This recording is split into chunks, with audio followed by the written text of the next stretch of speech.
Bueno, muy buenas noches a todas. Muchas gracias por su asistencia a esta segunda sesión de la estrategia Aprendiendo con mi tutor del curso Finanzas Internacionales y Mercados Financieros Globales. Esta noche pues les voy a compartir unas diapositivas que elaboré eh, sobre la gestión eficiente de activos. Y esto pues realmente va a ser algo cortico. Y vamos a ver les voy a compartir el video que bueno, también está ahí en la guía, sobre el proceso o los pasos que hay que seguir para la optimización del índice de Sharpe utilizando optimización dinámica, perdón, en la simulación Monte Carlo. Ok, entonces pues les voy a compartir pantalla.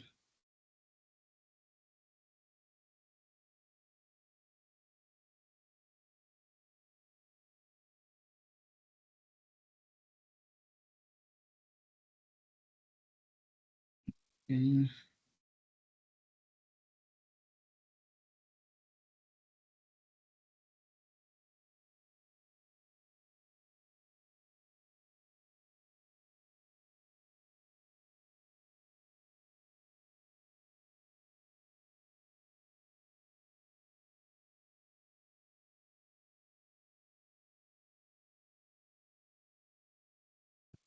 Bueno, vamos a ver entonces la eficiencia de Harry Markowitz.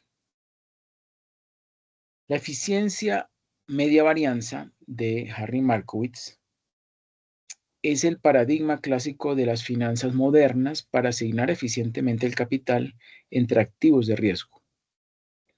Dadas las estimaciones de rendimiento esperado, desviación estándar o varianza y correlación de rendimiento para un conjunto de activos, la eficiencia MB, que significa media varianza, proporciona al inversor una receta exacta para la asignación óptima de capital.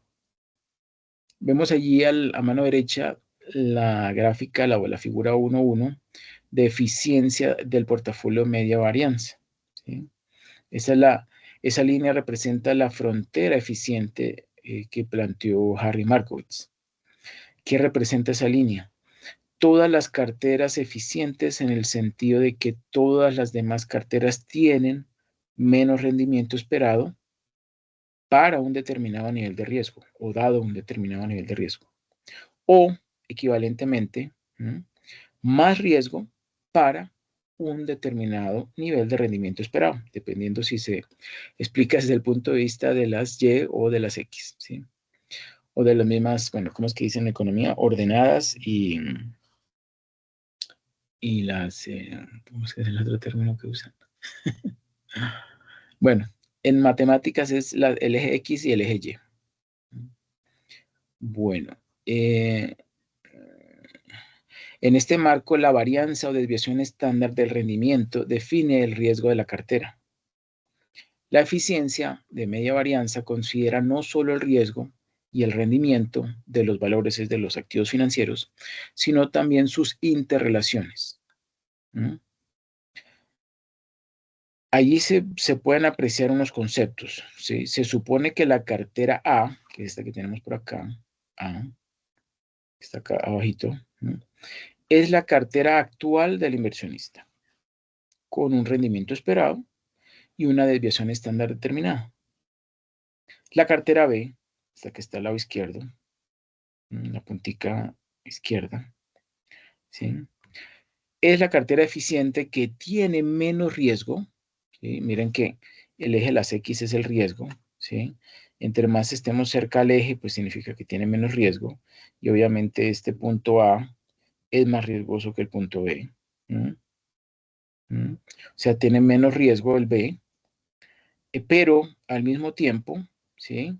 Tiene ¿qué? Un rendimiento menor, ¿sí? Perdón, tiene el mismo rendimiento. Expected return es rendimiento esperado, ¿sí? Es el mismo rendimiento esperado porque están, digamos, si pudiéramos hacer una prolongación, estaría como una linecita por acá. Es el mismo rendimiento esperado, ¿sí? Pero el riesgo en el portafolio A es mayor que en el del portafolio B, ¿sí? Bueno, ahora miremos la cartera o portafolio C, ¿sí? En esta cartera C, es realmente la cartera eficiente que tiene mayor rendimiento, porque miren que a diferencia de la A y B está ubicado más arriba, ¿sí? O sea que en el eje de las Y tiene mayor rendimiento, ¿m? Y tiene el mismo nivel de riesgo que el portafolio A. ¿Okay?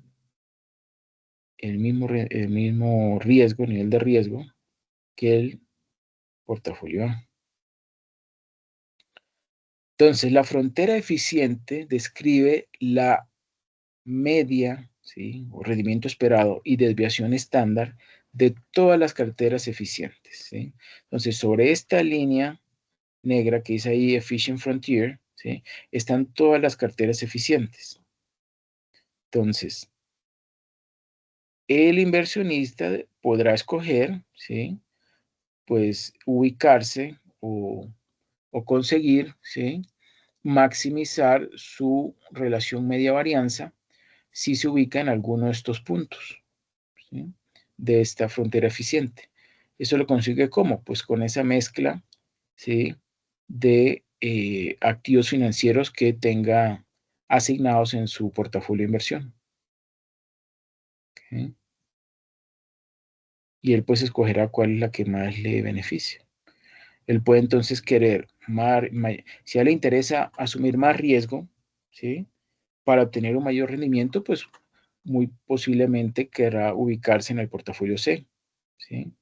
Donde sea la puntica más elevada, o aquí, incluso, aquí que ese sería, podríamos llamarlo el punto D, donde se obtiene el máximo de rendimiento, pero al mismo tiempo, mucho más riesgo. Bueno, y así sucesivamente.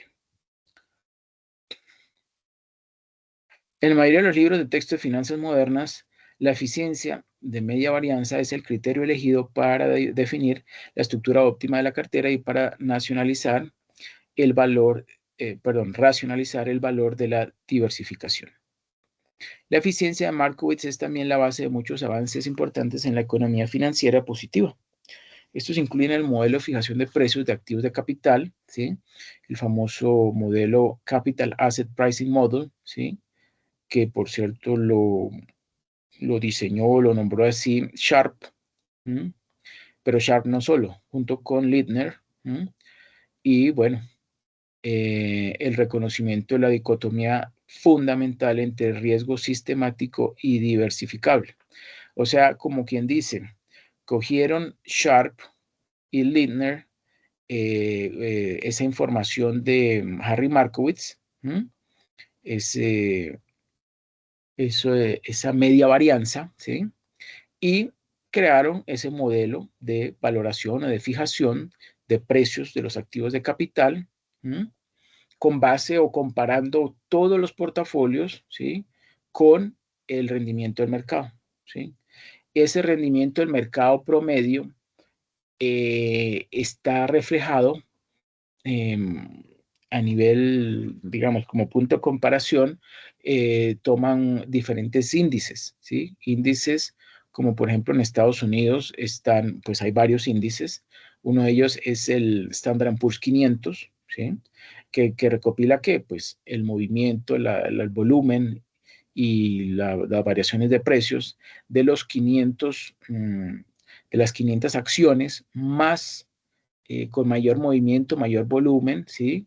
Y mayor demanda, ¿m? Dentro de la Bolsa de Valores de Nueva York. ¿M? También hay otros índices. En el sector de tecnología, pues está el Nasdaq, ¿sí? Y está el índice de ellos o de esa Bolsa de Valores que es el Nasdaq Composite 300, ¿sí? Entonces, de las 300 acciones que tienen mayor volumen, mayor demanda, es decir, mayor, digamos que, operaciones de compra y venta, ¿sí?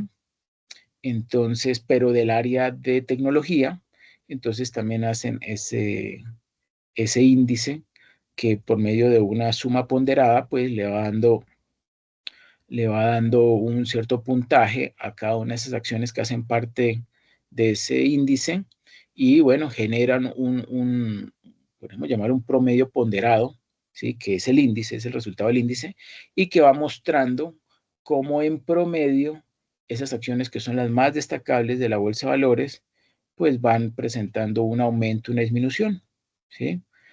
Y bueno, sirve de punto de comparación en el cálculo del CAPM, Capitalized Pricing Model, ¿sí?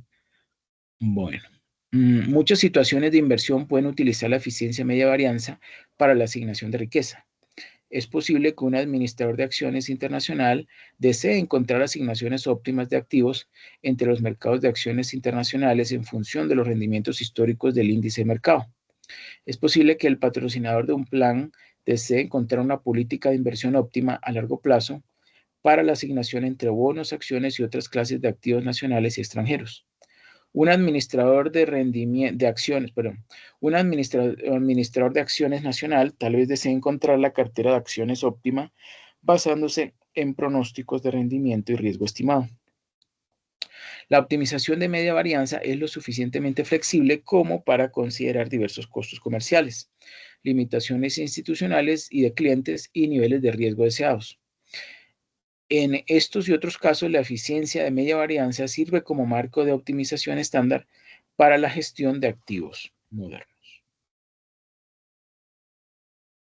Ahora veamos como herramienta de gestión de activos, ¿sí? ¿De qué? Estamos hablando del media varianza. La optimización de media varianza es útil como herramienta de gestión de activos para muchas aplicaciones, incluidas implementación de objetivos y limitaciones de inversión. Segundo, controlar los componentes del riesgo de la cartera, ¿sí? Cartera o portafolio. Tercero, implementar la filosofía de inversión, el estilo y la perspectiva de mercado del administrador de activos. Cuarto, utilizar eficientemente la información de retorno de los activos, según Sharp 1985. Y quinto, incorporar nueva información de forma cómoda y eficiente. ¿Cuáles son las objeciones tradicionales? Bueno, los académicos y profesionales han planteado una serie de objeciones a la eficiencia media varianza como el marco apropiado para definir la optimización de la cartera. Estas críticas tradicionales a la eficiencia de media varianza tienden a caer en una de las siguientes categorías. Primero, utilidad del inversor. Las limitaciones de representar la utilidad del inversor y los objetivos de inversión con la media y la varianza de rendimiento. Entonces, ¿por qué se quejan? Porque no siempre, ¿sí? El objetivo del inversor, del inversionista, es el de conseguir la máxima utilidad, ¿sí? Porque ustedes posiblemente ya pasaron por el curso de gerencia financiera y realmente lo que deben buscar las empresas no es maximizar la utilidad. Maximizar la utilidad es un objetivo de corto plazo, ¿sí? Un objetivo básico financiero. Pero un objetivo básico financiero de largo plazo es ¿qué? ¿Quién se acuerda?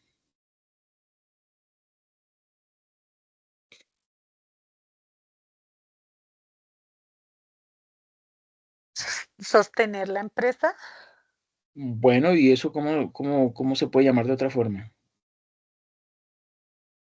el punto de equilibrio. No. Valor, generar valor, ¿sí? Ah, Gener- generar valor, sí. Exacto, generación de valor. Que el valor puede ser ¿qué? Puede ser económico, puede ser un valor social, puede ser un valor ambiental, ¿sí? El valor en todas sus expresiones. Eso es lo que las empresas tienen como objetivo básico financiero a largo plazo, maximizar el valor de la empresa, ¿sí? ¿Por qué? Porque puede ser que la empresa no esté mostrando utilidades exorbitantes, sin embargo, muchos de los recursos que seguramente ha logrado obtener los está utilizando para aumentar su capacidad instalada, ¿sí?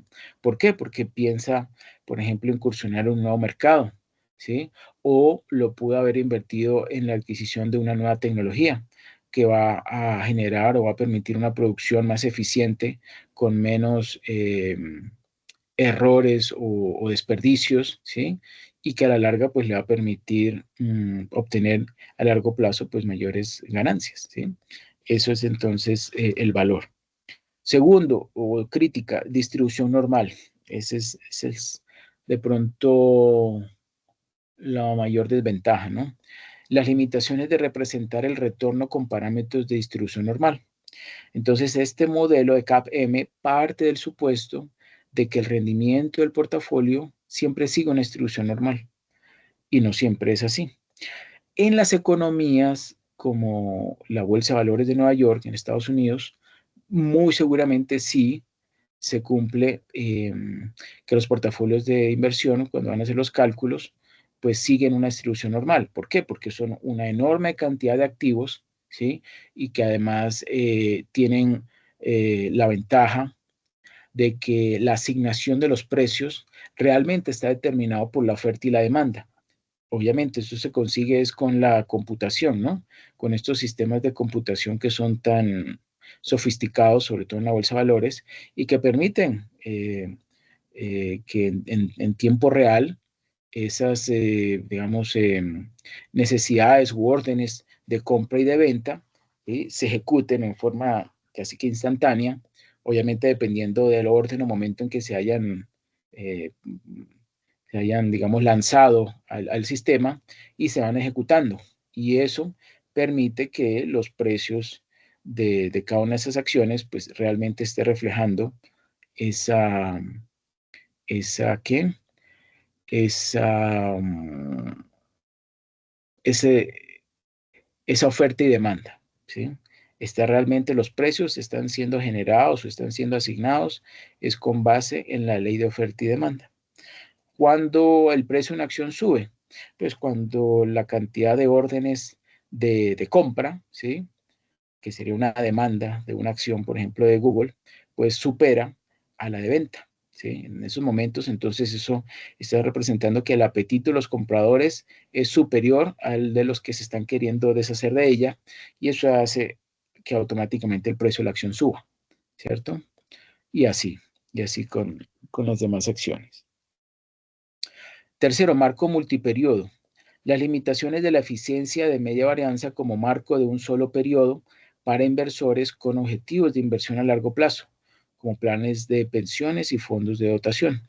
Eso es correcto. Si ustedes hacen el cálculo del CAPM, pues están obteniendo solamente un punto de vista de un instante del tiempo, ¿sí? O si fue al finalizar el día, pues entonces hasta lo que se movió o se transó en ese día, ¿sí? Pero no va a incluir los cambios que puedan haber sucedido digamos, en la operación o incluso en las decisiones tomadas por el gerente financiero al día siguiente, ¿sí? O si, por ejemplo, era época de pandemia, pues eso tampoco se ha reflejado en forma inmediata, ¿sí? Sino que poco a poco se va contagiando ahí en el mercado, ¿sí? Y la planificación financiera de activos y pasivos. Afirma que la simulación de activos y pasivos es un enfoque superior para la asignación de activos. ¿Mm? O sea que el determinar, ¿cómo decirlo? El determinar el que un activo financiero para una empresa es un activo, si es, por ejemplo, la empresa que está, o de que, digamos, es la dueña o que está representando, o que, mucho que las acciones de esa empresa, ¿sí? Está comercializando sus acciones para cualquier inversionista, pues eso es un activo para la empresa, ¿cierto? Y los pasivos serían entonces los dividendos que tendría que pagarle, ¿cierto? A los tenedores de esas acciones.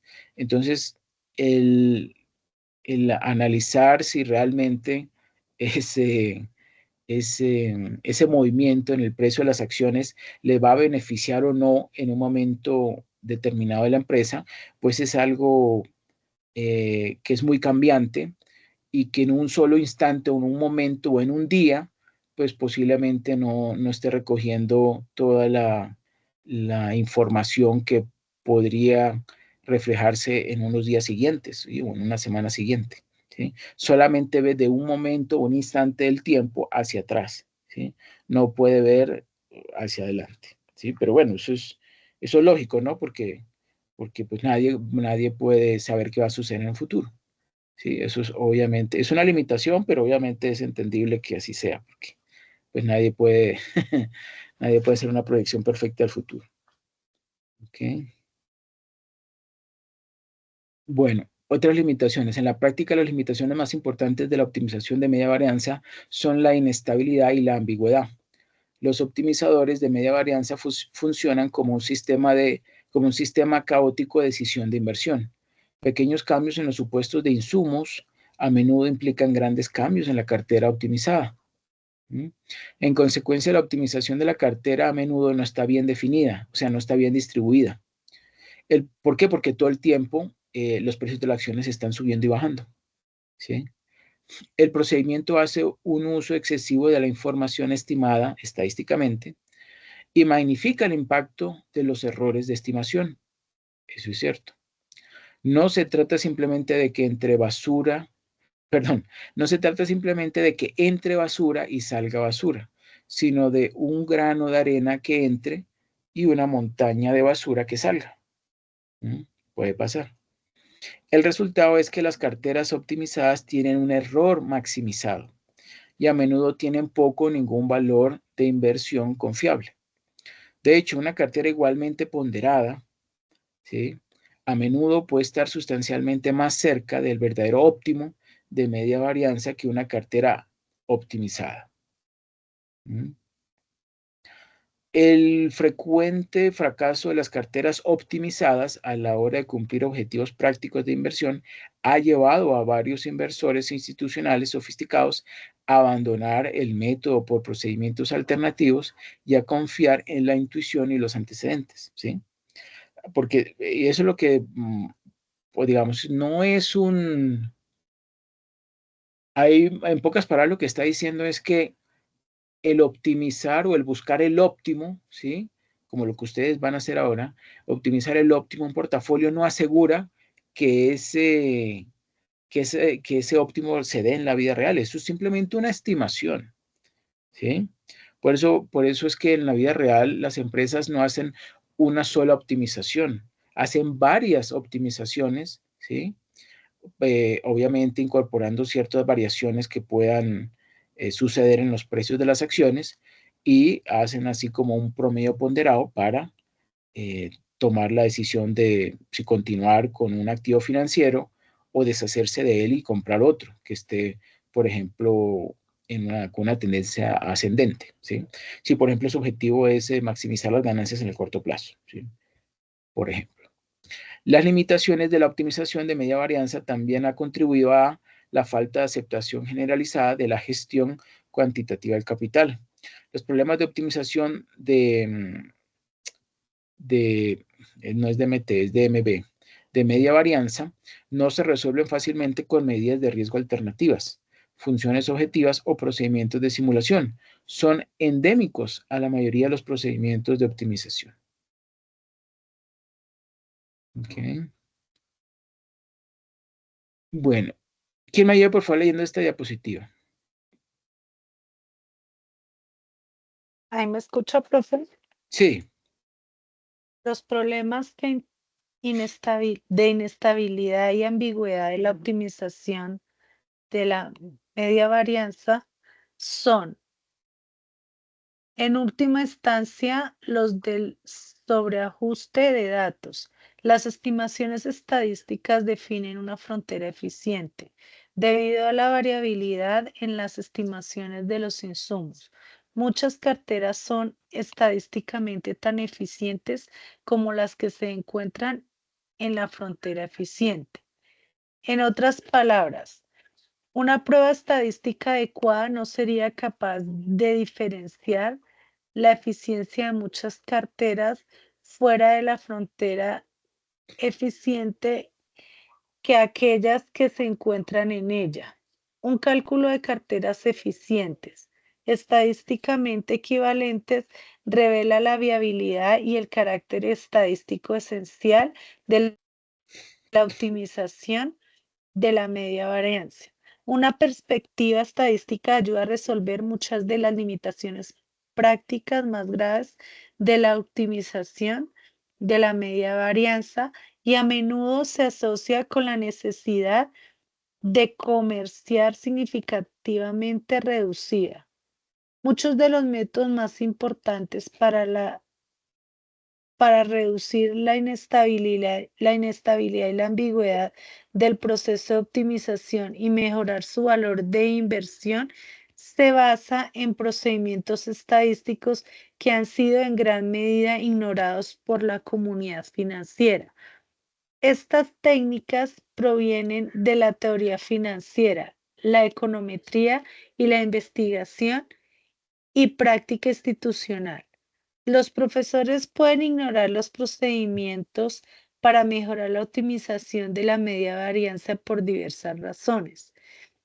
El enorme prestigio y la buena voluntad que se disfruta Markowitz y su trabajo en la comunidad inversora han llevado a muchos a ignorar las obvias limitaciones prácticas del procedimiento.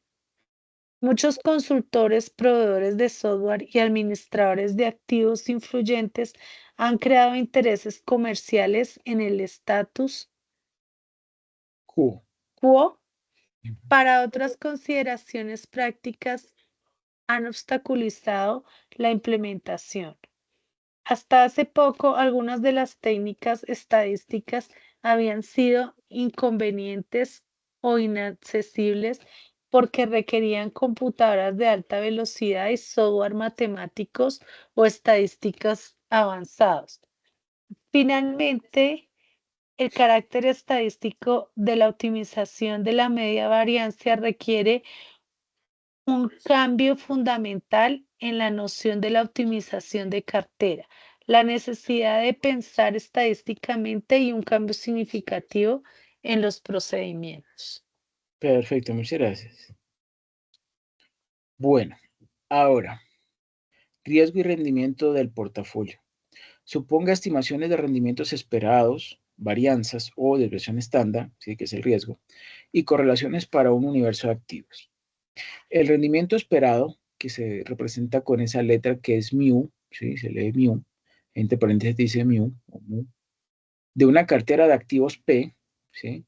Entonces tenemos ahí representado ese rendimiento esperado o mu sub P, ¿sí? ¿Por qué? Porque es del portafolio, ¿sí? Es el rendimiento esperado ponderado para la cartera, perdón, el rendimiento esperado por la cartera para cada activo. La varianza, que es ese simbolito sigma, ¿sí? Elevado al cuadrado, de una cartera de activos P, pero lo vamos a representar como sigma, poner aquí el ratón, sigma sub P elevado al cuadrado, ¿sí?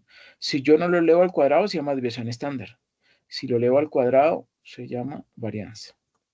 Entonces, depende de las ponderaciones de la cartera. La varianza de los activos de la cartera y la correlación, ¿sí? Es la correlación, se representa con esta letra que parece una P, pero que es una letra griega, se llama Rho, ¿sí? Entre pares de activos, ¿sí? Correlación siempre es entre dos pares de activos. O sea, la correlación que hay entre un activo A y un activo B. La desviación estándar, que es el signo sigma, o la letra sigma, es la raíz cuadrada, sí, es la raíz cuadrada de la varianza y es una alternativa útil para describir el riesgo de los activos. Bueno, eso ya lo dije. Una razón para preferir la desviación estándar a la varianza es que esta está en las mismas unidades de rendimiento que la media, ¿sí? Eso sí es una gran ventaja de poder interpretar o preferir la desviación estándar a la varianza, porque entender valores elevados al cuadrado pues es para nosotros difícil, ¿no? Entenderlo, comprenderlo. Aquí tenemos la figura número 2 que nos muestra la media desviación estándar de un portafolio de dos activos. Entonces dice allí, esa gráfica muestra la media, ¿sí? Y la media, ¿dónde está? Aquí arriba, ¿no? Media del portafolio o promedio de rendimiento del portafolio. Es en el eje de las Y. Y en el eje de las X está la desviación estándar, o sea, el riesgo, ¿sí? Del portafolio también. Miramos aquí que en este puntico, ¿sí? Y que sigue esta línea, dice Rho igual a 0, ¿sí? Entonces, digamos, está mostrando esta gráfica con esta pendiente, sí, es una pendiente fuerte, ¿sí? Está mostrando entonces cómo al pasar, o digamos, esta línea con esta forma que tiene, que llega como a un óptimo por acá, y luego entonces empieza a reducir. Ah, no, mentira. Empieza con una pendiente sí, con una pendiente un poco fuerte, pero luego, cuando llega a este punto, ahí sí empieza la pendiente a subir y subir y subir y subir, hasta que llega un momento, como por acá, que ya no sube tanto, sino que como que se mantiene, ¿cierto? Entonces, esto es lo que nos está, en este caso el ROE es igual a cero, ¿sí? La correlación entre el asset 1, ¿sí? El activo 1 y el activo 2, ¿sí? Cuando el ROE, la correlación, no, perdón, el ROE es, sí, la correlación. La correlación entre los dos activos es igual a cero. Pero cuando el ROE, la correlación es igual a 1, entonces está por acá, ¿sí? Por acá, aquí, esta línea. ¿Sí? Y cuando es igual a menos 1, está por acá atrás. ¿Sí? La correlación es igual a menos 1. Entonces, ilustra algunas propiedades esenciales del rendimiento y riesgo esperados de una cartera. El activo 1, sí, o asset 1, si está acá, tiene un rendimiento esperado bueno, rendimiento esperado del 5%, o sea, por acá. ¿Sí? Miren que este asset 1 se encuentra en la mitad entre 4 y 6, ¿sí? Entonces el rendimiento esperado es 5. ¿Sí? Y el riesgo es de 10. Bien, aquí está el riesgo, y si lo pudiéramos extender con una línea punteada, sería por acá. O sea que este activo 1, ¿sí? Tiene un riesgo del 10% y un rendimiento esperado del 5%. ¿Sí?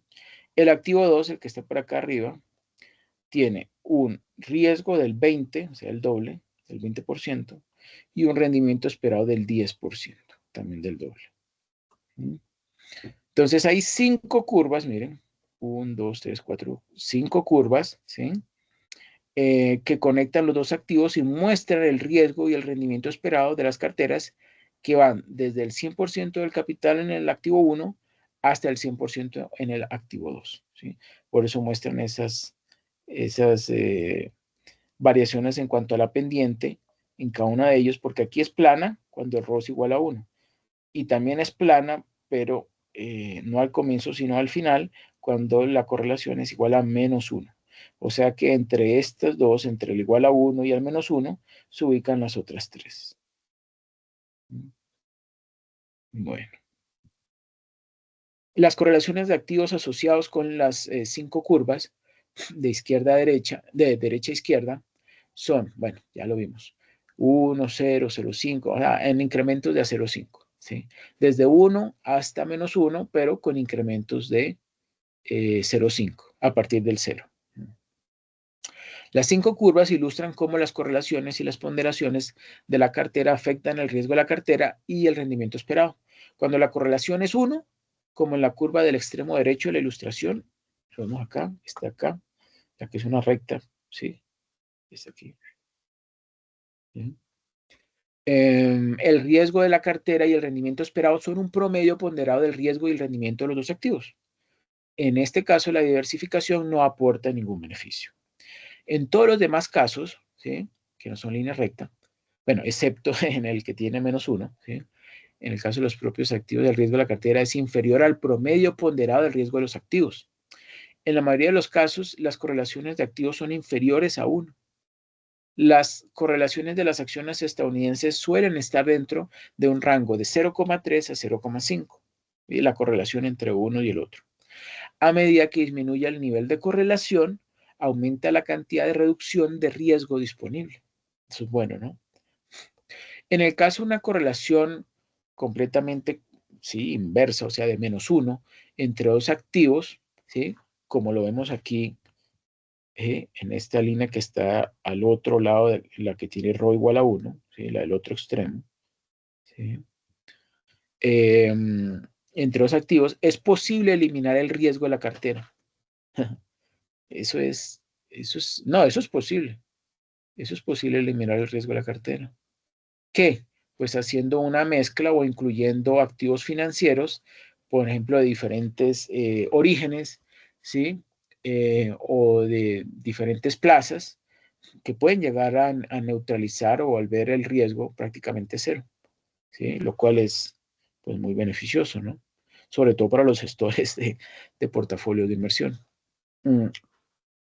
Entonces, esa figura 2.1 muestra que un conjunto apropiado de ponderaciones de cartera puede reducir significativamente el riesgo de cartera en muchos casos. La noción de definir un conjunto óptimo de ponderaciones de cartera para optimizar el riesgo y el rendimiento es la base de la eficiencia de la cartera de Markowitz, ¿sí? El criterio de eficiencia establece una cartera P asterisco es eficiente en cuanto a media varianza si tiene el menor riesgo para un nivel dado de rendimiento esperado de la cartera. El riesgo de eficiencia de media varianza es equivalente a maximizar el rendimiento esperado del portafolio para un nivel dado de riesgo de la cartera.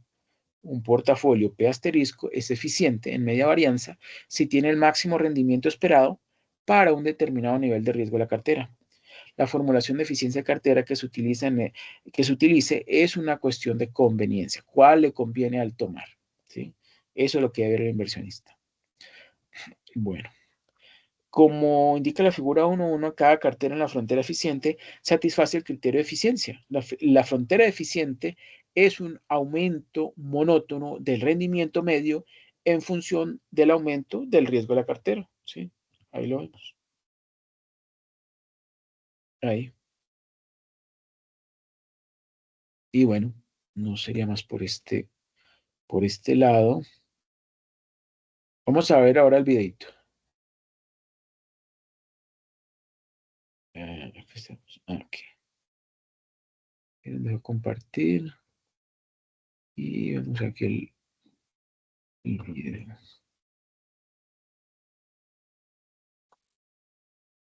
Ah, pero esperen que el video esta vez en YouTube. Permítanme un momento.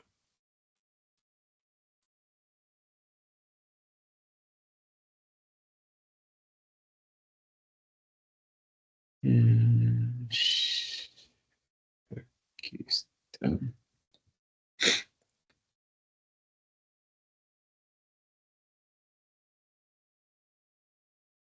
No es el de Vimeo, no es el de YouTube.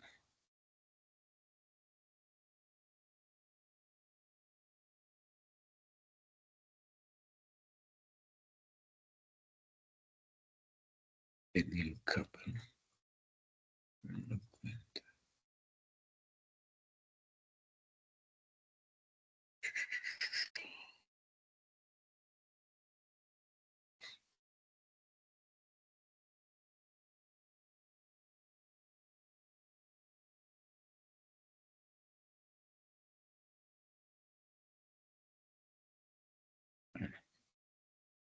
No es el de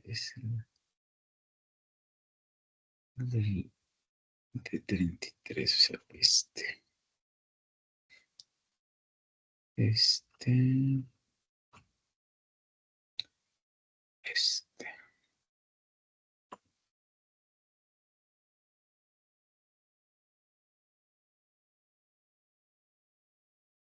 Mm,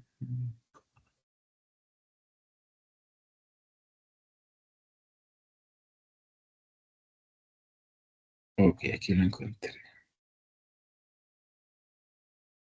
Y se lo voy a compartir aquí por el chat.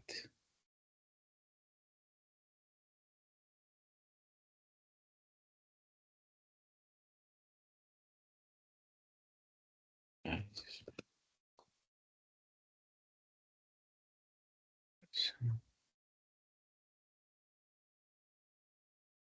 no me lo copió.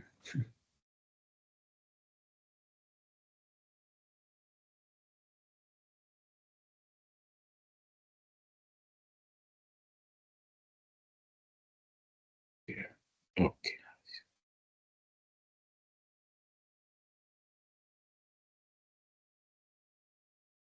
ahora sí. Se llama valoración, cartera, inversión y cálculo de VAR mediante Risk Simulator. Se los compartí y vamos a visualizarlo.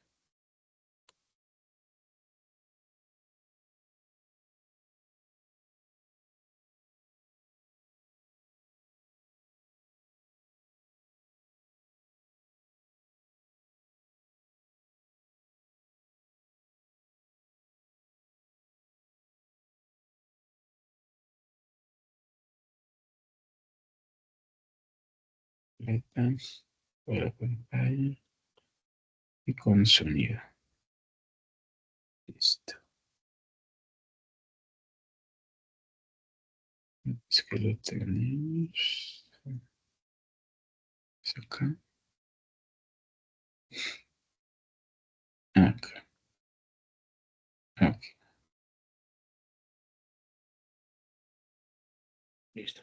El día de hoy vamos a trabajar lo que corresponde riesgo de mercado, lo que significa calcular una medida de riesgo como el value at risk y el conditional VAR, utilizando la simulación de Monte Carlo y también utilizando el enfoque delta normal.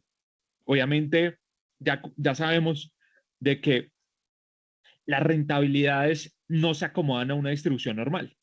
Digamos, el modelo teórico asume de que el comportamiento de la rentabilidad sigue una distribución normal, pero sabemos de que los rendimientos son leptocúrticos, están sesgados y hace de que el supuesto de normalidad no sea tan fuerte para mercados financieros. Entonces, vamos a acudir al proceso de simulación de Monte Carlo con el propósito de calcular la máxima pérdida esperada con la metodología VAR por simulación de Monte Carlo y también calcular una mejor medida de riesgo, que es el conditional VAR. Bueno, entonces para eso, claro que sí, Andrés, estabas alzando la mano. Muchas gracias. Sí, yo tengo una duda. Es lo siguiente, en un portafolio de inversión, la variación de los precios, como usted dice, sigue una distribución que puede ser pues bastante, no sé, bastante anormal o digamos muy diferente a la normal, pero yo tenía entendido que los rendimientos sí siguen una distribución normal. ¿Es eso correcto? Teóricamente, sí, perfecto. Teóricamente, los precios siguen una log normal y la rentabilidad es una normal, en teoría. Pero en la práctica, cuando tú lo vas a validar, por ejemplo, a partir de pruebas de hipótesis como la de Yarkevera, Shapiro-Wills, el mismo Kolmogorov-Smirnov, nos damos cuenta de que no se distribuye como una normal y entonces estaría violando algunos supuestos del VAR delta normal o el VAR paramétrico. Ok, perfecto, gracias. Teóricamente, los precios siguen una log normal y la rentabilidad es una normal, teóricamente. Bien, entonces lo que voy a hacer acá es abrir el archivo riesgo de mercado, el archivo en Excel que se llama riesgo de mercado. Incluso, Andrés, yo realicé una conferencia alguna vez en Software Shop sobre algunos hechos estilizados en finanzas cuantitativas y demuestro de que si tú descargas información histórica de manera diaria y empiezas a hacer una conversión de frecuencias de una alta a una baja, por ejemplo, convertir las rentabilidades diarias a una mensual, a una semanal, tiende a converger a una distribución normal. Ah, ok. ¿Sí? Ok. Perfecto. Entonces, les voy a compartir a ustedes el enlace. Voy a mirar a ver si lo tengo por aquí. ¿Qué pasó?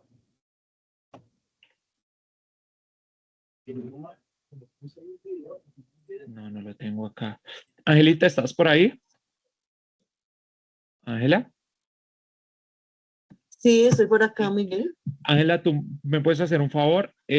Tú tienes el enlace cuando yo hice una conferencia junto a Brian Rojas de manera presencial, que la estaba buscando acá en este contenido, pero no sé si era otro tipo de enlace. De pronto, por lo que está como conferencia, no está ahí subida. Ok. Déjame ya lo reviso. ¿Dices la que hicimos en Mariano Moreno? Sí, Ah, ok, correcto. ya la Esa. busco y te lo paso. Perfecto, muchas gracias, Ángela. Vale. Listo, Andrés. Entonces, ahorita te comparto ese enlace. Es una conferencia de 1 hora aproximadamente, en donde muestro los principales hechos estilizados en finanzas y relacionado a precios. Listo, gracias. Bien, entonces vamos a comenzar con la plantilla. Voy a ir directamente a la hoja que se llama Call Cap. Y lo que vamos a trabajar aquí es primero, hacer una optimización de portafolios. Es decir, que vamos a mirar cómo se puede hacer una optimización en caso de que yo quisiera hacer una diversificación, invertir en estos 4, 5, 6 activos financieros. ¿sí? Es una plantilla en Excel en donde aquí yo tengo información histórica del comportamiento de Bancolombia, Semargos, Ecopetrol, Grupo Argos y Nutresa. Información recopilada de manera diaria. Estos son precios, ¿sí? Son precios. Entonces aquí tengo, por ejemplo, esto es octubre 19, octubre 20, octubre 21 y así sucesivamente, ¿sí? Esta es información histórica de precios y por lo general cuando uno va a construir este tipo de metodologías, sea portafolios, sea calcular el Capital Asset Pricing Model, se sugiere utilizar información de un año alrededor, ¿sí? Entonces aquí tengo información de 282 días, 282 días. Esta es la información de precios, este es el comportamiento de renta variable para 5 activos en específico. Ahora, lo que debería hacer es calcular la rentabilidad, ¿sí? Hay diferentes enfoques para calcular la rentabilidad. Uno es asumiendo un crecimiento aritmético y otro asumiendo un enfoque logarítmico. Entonces, ¿cómo se verían las dos metodologías?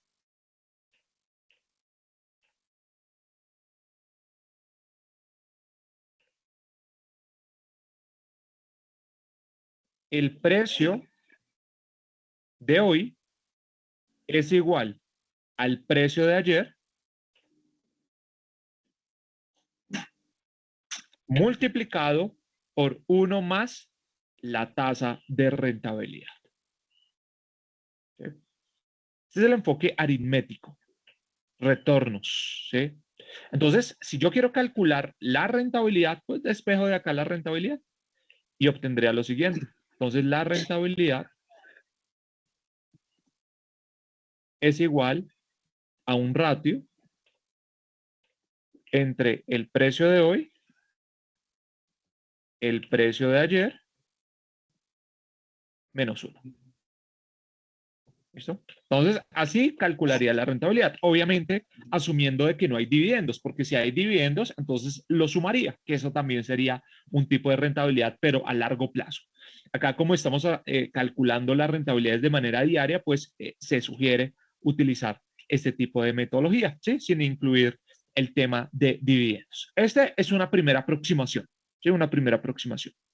La otra aproximación y que se utiliza en finanzas cuantitativas es asumir de que ya no va a tener un crecimiento de manera aritmética, sino un crecimiento de manera exponencial.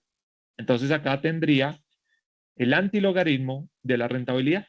Entonces el precio de hoy es igual al precio de ayer multiplicado por el exponencial de la tasa de interés o de la rentabilidad. Entonces, si yo acá quiero despejar la rentabilidad que obtendría. PT, esto que está multiplicando, pasa a dividir. Para quitar el exponencial, calcularía el logaritmo natural. Y eso es lo que se conoce como la rentabilidad por medio del enfoque logarítmico, la diferencia logarítmica. ¿Sí? Y esta propuesta tiene algunas ventajas a diferencia de esta. Miren el siguiente ejercicio. Tengo, no sé, una rentabilidad perdón, un precio de 100, 120, al siguiente día, supongamos que este lunes, martes, vamos a mirar si él entiende la secuencia aquí, sí, miércoles, jueves y viernes, aquí 110 y acá termina en 100, ¿sí? Entonces este es el precio. Intuitivamente, ¿sí? ¿Cuál sería la rentabilidad esperada? Si compro algo en 100 y lo vendo en 100, pues intuitivamente debería darme un 0%, ¿sí? Y si, además de que yo quiero calcular la rentabilidad esperada, quiero calcular el riesgo o la volatilidad, ¿sí? Pues yo creería que sin importar el orden, o sea, si cambio, por ejemplo, el orden de esta manera, en vez de que comencé con 100, ¿sí? Terminé con 100, entonces tendría 100, 110, 90, 120 y 100. ¿Sí? Lo que hice fue el último valor, primero, el del jueves lo coloqué de segundo, el miércoles exactamente el mismo, martes lo coloqué acá y lunes lo coloqué acá. Pues yo creería de que la volatilidad es la misma, ¿cierto? ¿Por qué? Porque son exactamente ¿qué? Los mismos valores. Entonces no debería cambiar de ninguna manera. Entonces miremos los dos enfoques. Entonces, la rentabilidad simple y la rentabilidad continua.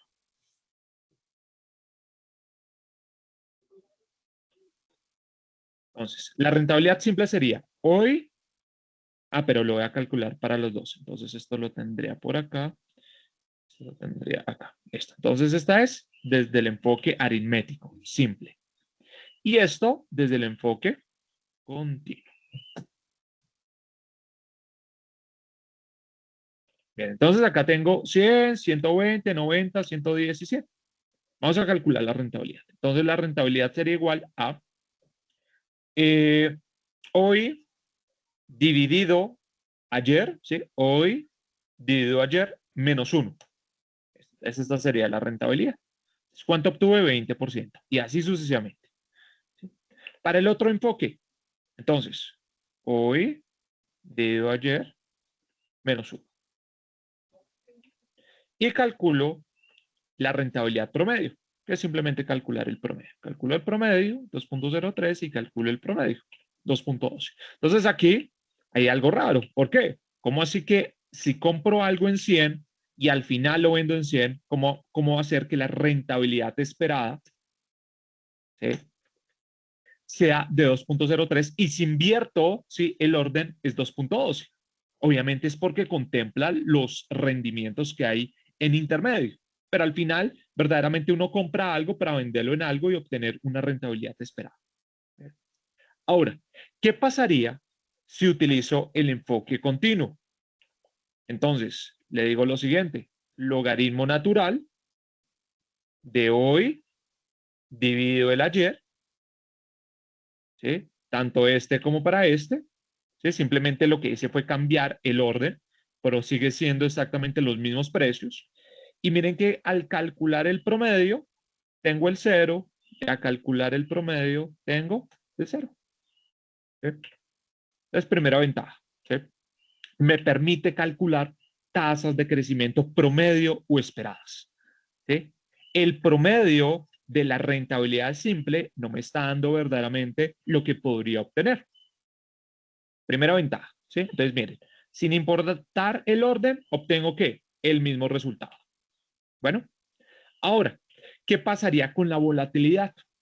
La volatilidad se calcula a partir de la desviación estándar, ¿sí? La desviación estándar muestral. Miren que acá obtengo la desviación estándar 22, 24, totalmente diferente, ¿sí? Simplemente lo que hice fue cambiar el orden, no tendría mucho sentido. Pero miren que si utilizo la diferencia logarítmica, miren lo que obtengo, el mismo valor de volatilidad. ¿Sí? Entonces tengo la rentabilidad esperada y sin importar el orden, obtengo ¿qué? La misma volatilidad. Por esa razón, ¿sí?, en algunos procedimientos estadísticos, econométricos, ¿sí?, se utiliza el enfoque continuo. ¿De acuerdo? Entonces vamos a utilizar esta manera para calcular nuestras rentabilidades históricas. Bueno, ¿alguna consulta de esto? ¿Vamos bien? Sí, sí, Miguel, una preguntita. Es que una vez un docente dijo que si tomaban rendimientos diarios, que eso convergía a lo mismo, fuera calculando con promedio aritmético o con logaritmo. ¿Es eso cierto? No, mira, esta es la comprobación. No, eso es falso. ¿Listo? Lo que sí es cierto es cuando las variaciones son muy pequeñas. Es más, voy a replicar este mismo ejercicio. Cuando las variaciones son pequeñas, la rentabilidad continua, ¿sí?, se va a parecer a la rentabilidad simple. Entonces, el precio 100 y acá sería 101. Mirar la rentabilidad 1%, 1%. Esta columna es igual a esta columna. ¿No? De 101, coloquémosle a 99. 1.98, 2. De 99 a 102, 303. Mira que acá ya empezó a tener diferencias. Entonces, cuando las diferencias entre los precios es alta, la rentabilidad tanto continua como simple va a ser diferente. Pero si las variaciones son pequeñas, entonces la rentabilidad simple va a ser igual a la rentabilidad continua. Bueno, pero no, el promedio de las dos va a ser totalmente diferente, ¿sí? Porque los enfoques son diferentes. ¿Listo? 0%, 0.02%. ¿Listo? Ok, o sea que recomendable mejor usar promedio logarítmico. Sí, el promedio de los logaritmos, o si tú quieres utilizar el enfoque simple, utilizas la media geométrica. Es más, hagamos la media geométrica. La media geométrica. La media geométrica sirve para calcular tasas de crecimiento promedio esperadas. ¿Cómo hago la media geométrica? Después de que calculé la rentabilidad, ¿sí? A esa rentabilidad voy a calcularle un valor que se llama el índice. El índice es simplemente sumarle un 1. ¿Por qué tengo que hacer ese procedimiento? Porque la media geométrica es la raíz enésima de los valores. Si yo tengo un valor negativo, pues la raíz de un valor negativo pues sería un imaginario. Entonces, para eso yo le sumo un 1. Entonces, el índice sería la rentabilidad más 1. Que simplemente sería hoy dividido ayer, un factor de crecimiento. Y a este factor de crecimiento, vamos a mirar si llega hasta acá, no. Y a este factor de crecimiento ya le hago la media geométrica, y como yo le sumé un 1 acá para obtener el índice, le resto un 1 para obtener la rentabilidad, y que obtuve el mismo 0 por el enfoque de la diferencia logarítmica.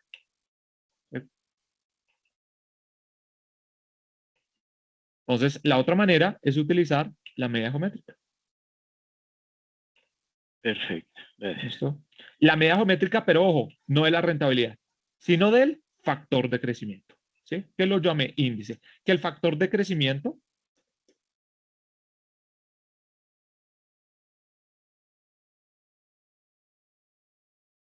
sería hoy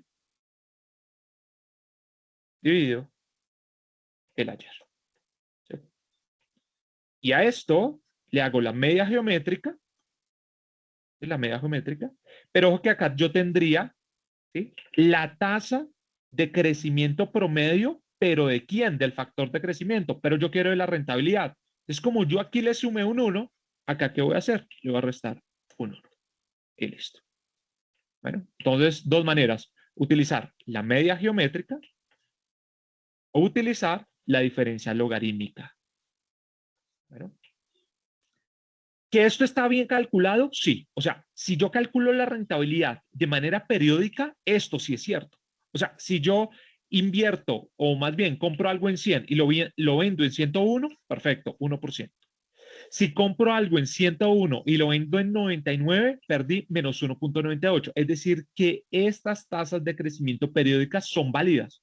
Pero como yo necesito un promedio, necesito una desviación estándar, entonces, ¿cómo calculo la rentabilidad promedio? Ahora sí, la media geométrica del índice o la diferencia logarítmica, perdón, el promedio de la diferencia logarítmica. Eso sí es válido. Esto es válido, pero no es válido el promedio.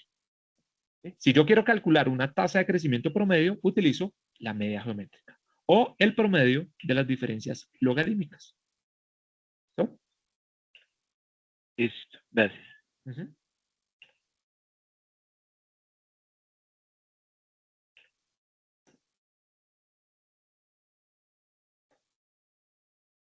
Perfecto.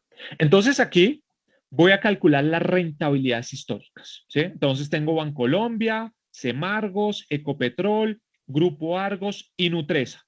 Y acá la rentabilidad del portafolio, pero esa la vamos a dejar al final, ya cuando hayamos realizado el proceso de optimización de carteras.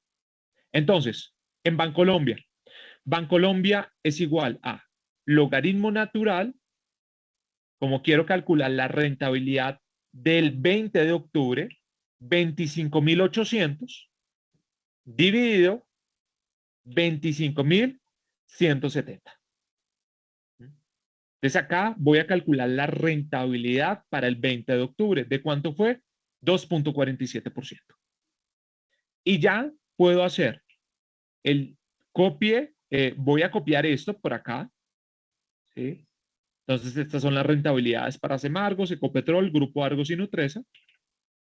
Y acá tendría básicamente la otra estructura, ¿sí?, correspondiente a completar las rentabilidades históricas para todos los periodos. Y estas son las rentabilidades. Este sería mi vector de rentabilidades de Bancolombia, mi vector de rentabilidades de Semargo, pero históricas, ¿sí? Entonces aquí 0.48 menos 0.88, 0.68 y así sucesivamente. Estas son rentabilidades diarias, ¿sí? Pero históricas.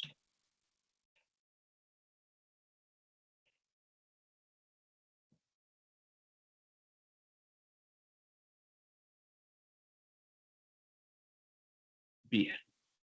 Entonces, teniendo los precios históricos, teniendo el vector de rentabilidades históricas a partir del enfoque o aproximación de la diferencia logarítmica, voy a calcular aquí algunos estadísticos relevantes.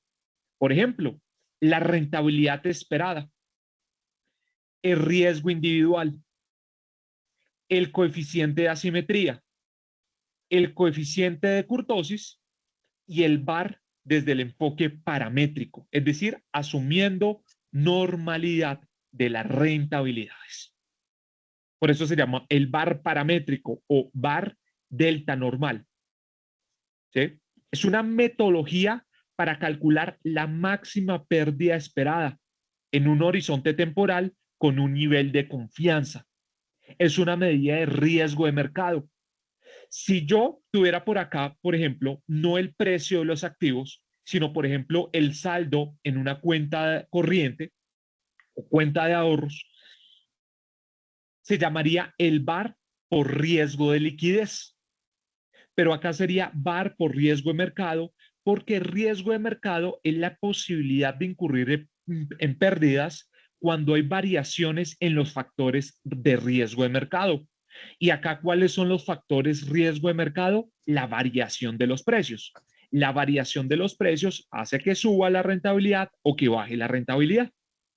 Entonces, yo quisiera saber cuál es la máxima pérdida esperada. Eso es el VAR. Entonces, voy a colocar acá la definición del VAR. El value risk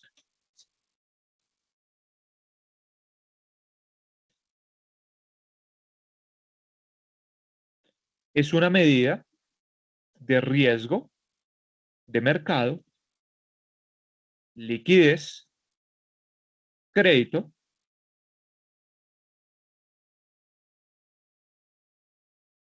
y operacional que permite conocer la máxima pérdida esperada en un horizonte temporal dado un nivel de confianza. Por lo general, ese nivel de confianza, ¿sí?, puede ser del 95% o 99%, ¿sí?, dependiendo de la metodología. Risk Metrics, Basilea, a un día, a 10 días. El nivel de confianza que vamos a utilizar aquí va a ser del 95%. Y nuestro horizonte temporal va a ser a un día. También lo podría hacer a 5 días, que sería una semana. También lo podría hacer a 20 días, que sería un mes. También lo podría hacer a 250 días anual, ¿sí? Entonces, yo puedo calcular el VAR a un día, podría calcular el VAR a 5 días, que sería el VAR semanal.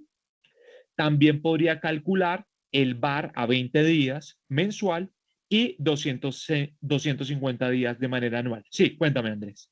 Una preguntita, ahí por ejemplo, el escoger el que sea un día, una semana, un mes, depende es como del ciclo efectivo de la empresa o como de qué factor para uno saber cuál es mejor analizar. Siempre va a ser por política de la empresa. Y también en caso de que estos simplemente si son modelos internos, porque si ya estamos utilizando un enfoque Risk Metrics me dice a un día, ¿sí? Basilea me dice a 10. Entonces, dependiendo de la política de la empresa y también de la regulación que uno tenga, ¿sí?, para calcular el VAR a un día, para calcular el VAR a 5 días, a 20 días, a 250. Entonces, dependiendo ¿sí? Del apetito, tolerancia a riesgo y obviamente de la política de la empresa y también de la regulación local, ¿sí? Entonces acá, pues obviamente tendríamos que mirar lo que dice la superintendencia financiera, si es para Colombia, ¿no? Superintendencia financiera. Bueno, entonces ya depende, ya depende. Ok, gracias. Y también el nivel de confianza, ¿sí? Entonces creo que en una de las plantillas, si no estoy mal, de riesgo de mercado que les compartí a ustedes, está en la carpeta, aparece como los diferentes los tipos de riesgo de mercado, que puede ser por liquidez, también por la variación de los precios, porque es importante medirlo, ¿sí? Un poco más de teoría. El VaR, ¿sí? El VaR por Basilea, entonces acá el VaR me dice, ah, mira, el VaR debe calcularse con periodicidad diaria, al calcular el VaR se utiliza un intervalo de confianza simétrico del percentil 99, al calcular el VaR se aplicará un shock instantáneo equivalente a una oscilación de precios a 10 días, entonces también lo hago a un día, lo hago a 10 días, pero con el 99% de confianza. Esto es un poquito de Basilea. La metodología impartida por Rixmetrics, JP Morgan, ¿sí? Entonces acá también la metodología sugerida por ellos.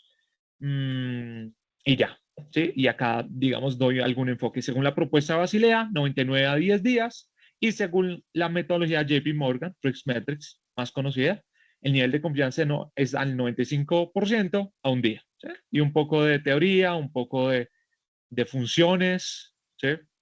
Características de la volatilidad, cómo se puede medir la volatilidad, diferentes enfoques, histórica, condicional, dinámica. Es una presentación bastante robusta. Bueno, y las críticas del VaR. Para eso uno calcula el conditional VaR. Ahí tienen esa presentación para que la puedan chequear. Y creo que al final hay una bibliografía, si no estoy mal. Sí, bibliografía sugerida.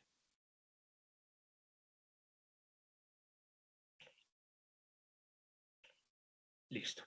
Entonces, ya sabemos qué es el VaR.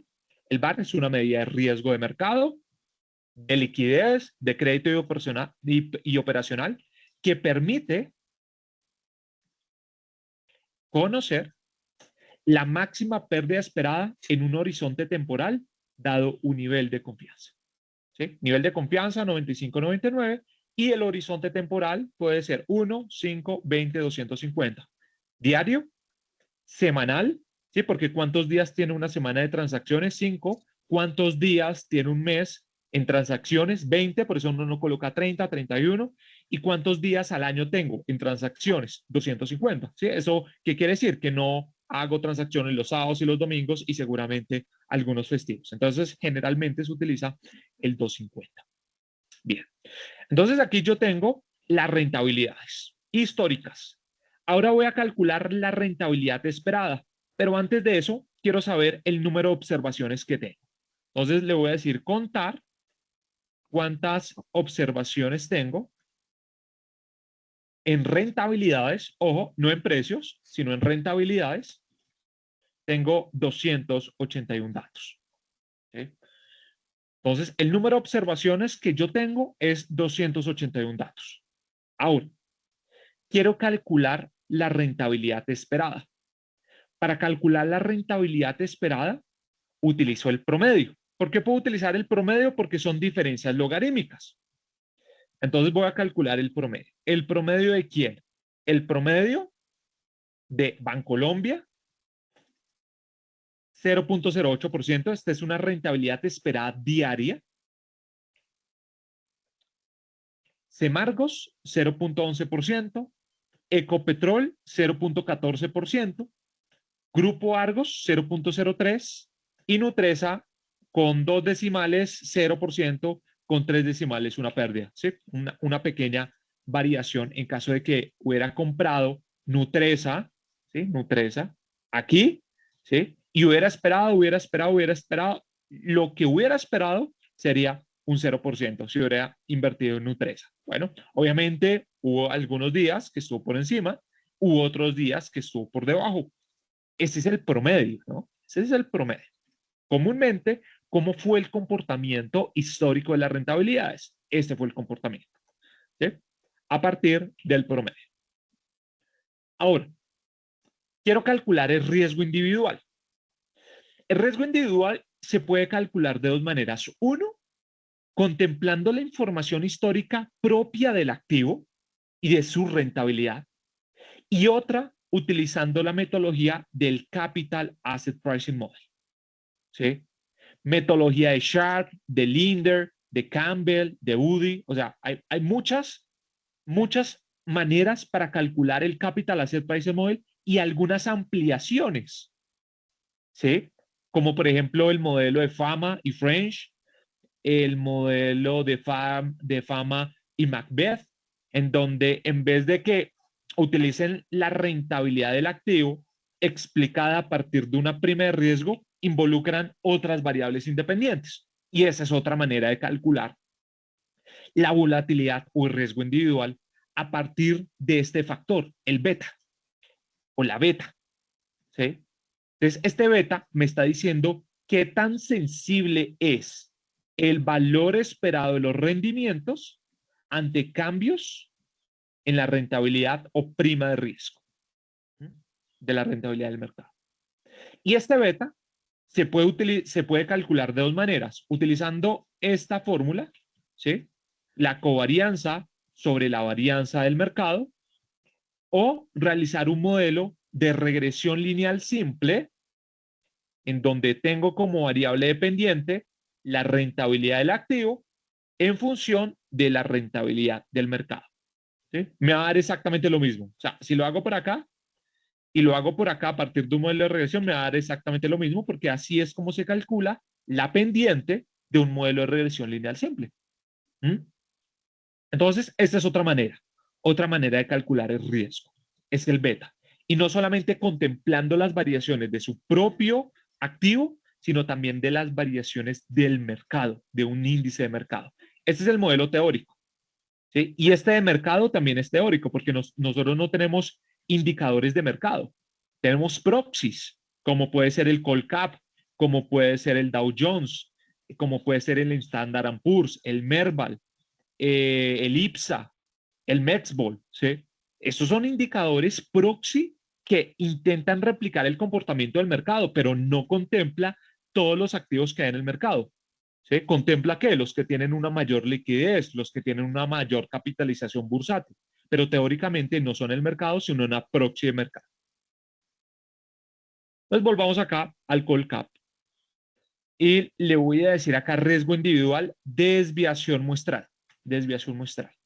¿Desviación muestral de quién? Yo estoy calculando acá la de Bancolombia. Entonces tengo una dispersión con respecto a la media de 1.79 para Bancolombia, de 1.57 para Semargos, para Ecopetrol 1.91, para Grupo Argos 2.09% y Nutresa 1.38%. Aquí yo no puedo comparar estas medidas. La desviación estándar no me sirve para comparar. Yo no puedo decir aquí de que el activo más riesgoso es Grupo Argos y el menos riesgoso es Nutresa, porque tiene el coeficiente de volatilidad o riesgo individual más bajo. Yo no puedo decir eso. ¿Por qué? Porque sus medias son diferentes. ¿Eh? El proceso generador de datos es totalmente diferente. Yo no puedo comparar. Pero si yo quisiera compararlo, ¿sí? Utilizaría una medida que se llama el coeficiente de variación. Lo voy a calcular acá. Coeficiente de variación o coeficiente de variabilidad. El coeficiente de variación es un ratio entre la desviación y la media. Aquí ya me permite comparar. Entonces, el coeficiente de variación o de variabilidad, además de que me permite saber en cuánto varía en términos porcentuales, me sirve para comparar.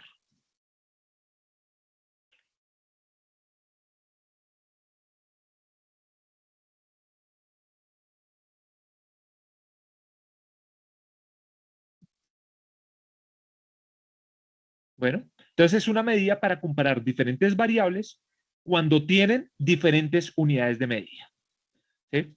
Entonces, por ejemplo, un caso podría ser, tengo acá la edad de las personas, tengo la estatura de las personas, tengo el peso de las personas. Entonces, la edad está en años, la estatura está en centímetros y el peso está, no sé, supongamos que en kilos. Entonces, yo no puedo decir, por ejemplo, acá me da 20, acá me da 2, estatura 1,75, acá, no sé, 4, y acá el peso es 75 kilos, 3. ¿Sí? Yo no puedo decir que acá la estatura es la más volátil y la menos volátil es la edad. ¿Sí? ¿Por qué? Porque la edad está en años, la estatura está en centímetros y el peso está en kilos. Entonces, ¿qué hago? Calculo el coeficiente de variación CB, desviación sobre la media. Y acá sí puedo decir cuál es la más volátil, que sería esta, y la menos volátil, que sería esta. Coeficiente de variación, la desviación sobre la media. Y ya son comparables.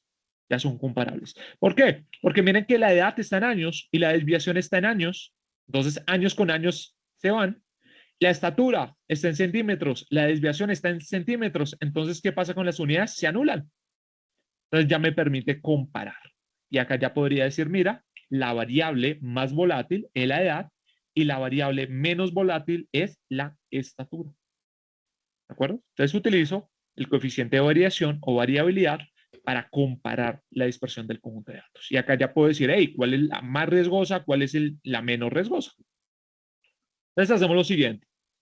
Desviación dividido el valor absoluto. ¿Por qué valor absoluto? Porque las medidas de riesgo son positivas. Y seguramente yo podría tener una rentabilidad, ¿qué? Una rentabilidad negativa, como por ejemplo acá. Entonces por eso coloco el valor absoluto de ¿quién? De la desviación, perdón, de la media. Y vamos a dejarlo aquí, número, y desplazo la fórmula hacia la derecha. Y acá sí puedo decir cuál es el activo más riesgoso. Miren, es este.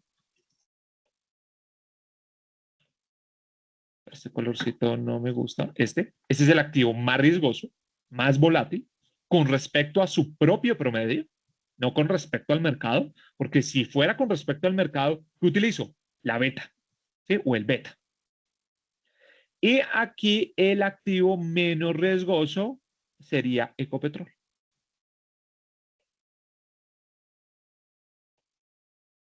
Entonces tengo el activo más volátil, ¿sí? Porque se aleja demasiado de su propia media, se aleja 1,38 y la media es de 0. Y el activo menos volátil, ¿sí? Es Ecopetrol. ¿Por qué? A pesar de que tiene una dispersión más alta que Nutresa, miren cuál es su rentabilidad, 0,14. Entonces se aleja menos, ¿sí? Y obviamente son activos bastante riesgosos, o sea que esto que esté por encima de 0,4 ya lo convierte en datos muy, muy heterogéneos. ¿Bien? Entonces, cuidado con esto, esta es una medida de riesgo, pero no se puede comparar, no se puede comparar. Vamos con el siguiente, coeficiente de asimetría, la concentración de los datos, hacia dónde van los casos atípicos y en dónde está la mayor concentración de datos. Coeficiente punto asimetría.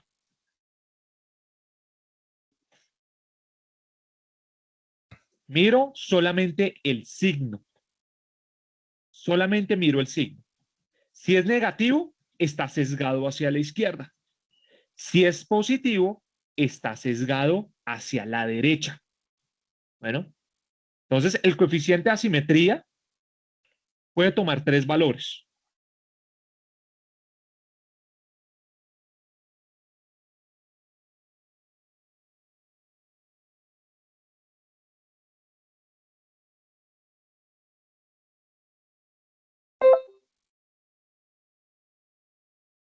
Muchachos, ¿cómo van? Qué video tan bueno, profe. Muy bueno, ¿cierto? Sí, claro, aclara mucho de lo que estamos haciendo. Correcto. Sí, esa fue una explicación que hizo el profe Miguel. Él nos hizo esa capacitación hace como unos 2 años. Y bueno, yo guardé ahí el video y se los acabo de compartir. Ok, así que, pues yo no sé, yo quisiera dejarlo hasta allí. De todos modos, yo les compartí ya el video. Por favor, véanlo.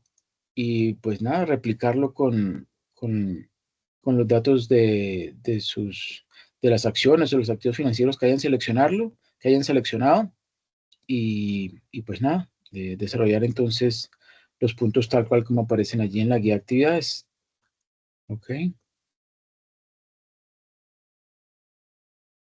Muy buen video, profe. Ujú.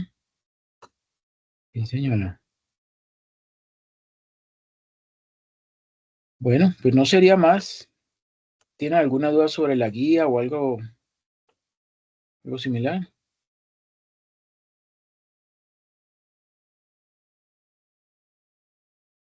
No, profe, muchas gracias. Mm. Bueno, con mucho gusto. Entonces, pues no sería más. Muchísimas gracias por su asistencia. Ya esta es la última sesión que tenemos en el curso. Espero pues que hayan podido aprender bastante y pues nada, que les vaya muy bien. Gracias, profe, que esté muy bien. Bueno, con Muchas mucho gusto. gracias. Dios lo bendiga, muy amable. Lo mismo, que descansen. Y muchas gracias a Buenas ustedes. noches para todos. Feliz noche.